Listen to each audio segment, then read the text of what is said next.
The peace of Christ be with you. This is the Midweek Reflection for Third Reformed Church on August 26th, 2020. And in case you haven't picked up on it yet, this is a really challenging time to be in leadership anywhere. We are all going through an experience this year that is demanding high-paced, adaptive change at a rate that is hard sometimes to wrap your mind around. I've found myself saying in a lot of different settings lately that I have no doubt in 5 years, we'll be able to look back, and with the benefit of hindsight, we'll be able to understand a lot about this season and the choices that are made at every level of organization and government and community life.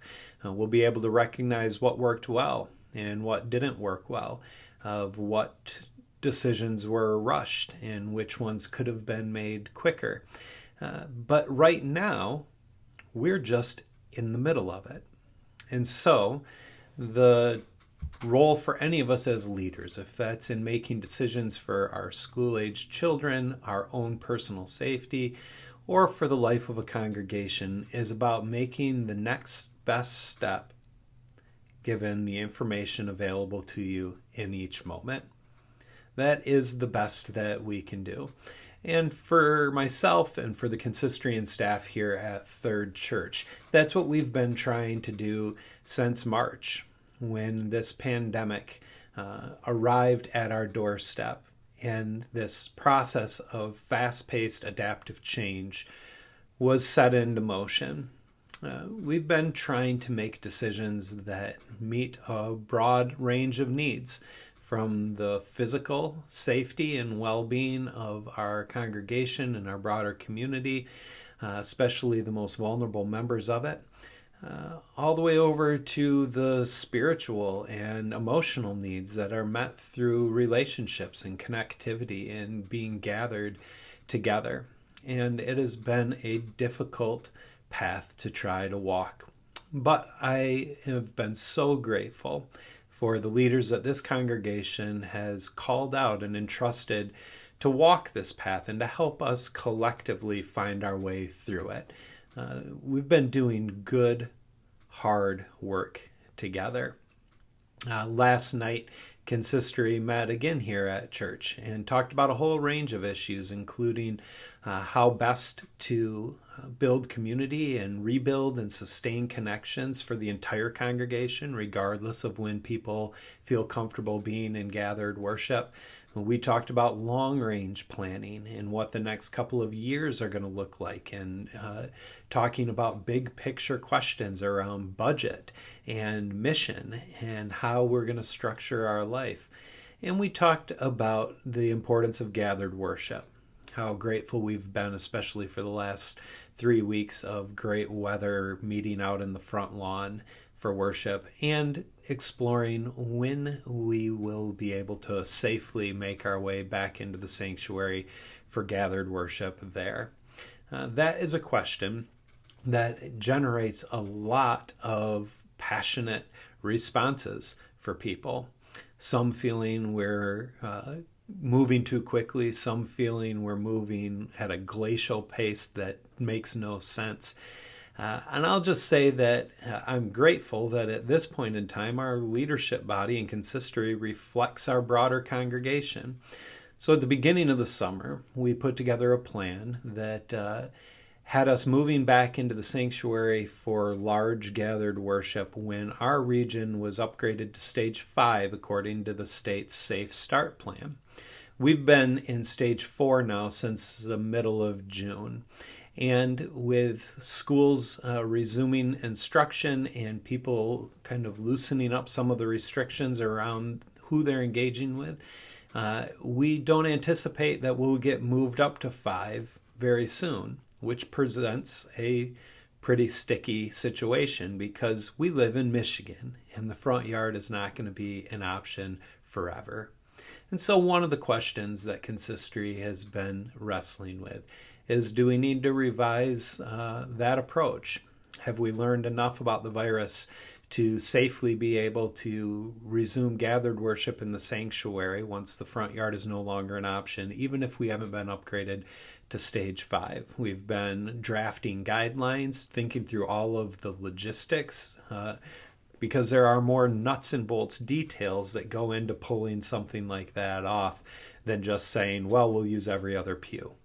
The details are where you tend to get hung up on these kinds of things.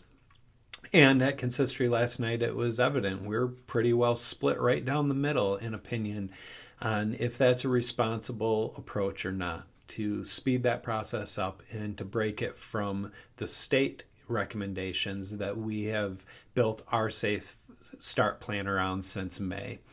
So at the beginning of the summer, we asked the congregation for input on that, and it was incredibly helpful to have 141 responses to the survey that we put out, and it helped give us some real clarity on what we needed to do for a summer plan.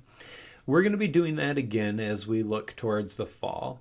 So sometime probably tomorrow afternoon or Friday, you're going to get an email if you're connected to the congregation. If you're not on our mailing list, reach out to the office here at Third Reformed Church and we can make sure that that gets to you.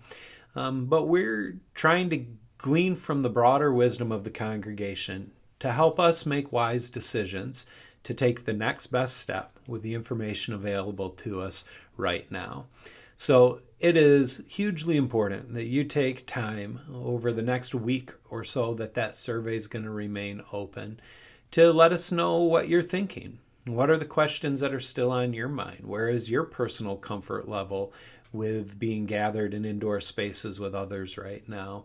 And what are the things that you would need to know to be able to make a decision for yourself about what feels good and right as we keep trying to navigate our way through this situation that none of us asked for. I don't think many of us are enjoying, but nevertheless is what we've been entrusted to find our way through. So I want to thank you for engaging around all of these types of processes. It's a tricky thing to find a pathway forward as a congregation, especially when there are things that we are not of a like mind around. And so I want to thank you in advance for being a part of that process.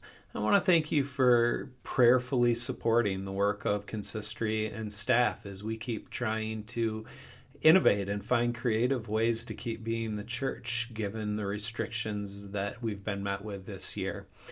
And hopefully you're doing that same kind of work within your own household, that as a family or as an individual, you have people that you can turn to and gain wisdom from, gain insight from, and join alongside of to prayerfully and wisely think through all of the different options that are require decisions from you, and feel like you can make those calls well, trusting that God's right alongside us each step of the way through this strange experience, which has produced so much change and therefore so much loss. We're all feeling it. We're all looking forward to a future where we can once again resume gathering without all the restrictions that have marked our experience these past months. So I'm grateful for your patience, for your love, for your support as we keep trying to find our way forward as a community of Christ disciples in the presence of Christ to our neighbors.